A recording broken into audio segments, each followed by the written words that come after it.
1. The Forest Phantom. A remote mountain cabin surrounded by dense woods. A young couple rents a secluded cabin for a weekend getaway. On their first night, they hear faint knocking on the windows, but no one is there. As the hours pass, the knocking becomes more frequent and starts coming from multiple directions. They find strange symbols etched into the cabin walls that weren't there before. Desperate, they check their security camera feed only to see a figure standing completely still in the yard, staring into the cabin.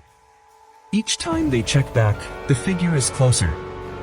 When they try to leave, they discover all their belongings have been rearranged and their car's engine has been dismantled. The story culminates in a frantic race for survival as the couple confronts the malevolent presence. 2. The Graveyard Shift. A 24-hour diner off a lonely highway. An overnight waitress begins to notice a peculiar customer who arrives at 3:15 a.m. every night. The man never speaks, just points to the same menu item, and leaves a single dollar as a tip before vanishing. One night, the waitress follows him after work, only to discover that he vanishes near an old, abandoned gas station. She learns from the local sheriff that the man matches the description of someone who died in a car crash 15 years ago.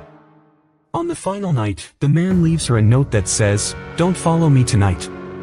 Ignoring the warning, she follows again, only to find herself drawn into a horrific supernatural loop where she becomes the next ghostly patron. 3. The Vanishing Roommate.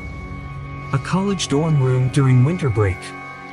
A college student stays behind during winter break to study. Her roommate leaves for home but forgets her favorite jacket. Over the next few nights, the student starts hearing her roommate's voice coming from the empty bedroom, asking for her jacket. When she texts her roommate, she gets no response. Suspicious, she calls and learns her roommate never made it home. She went missing en route.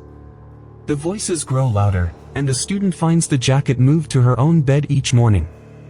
The story ends with a final terrifying twist. When she checks the jacket's pocket, she finds a note in her roommate's handwriting that reads, "It wasn't me. Leave now."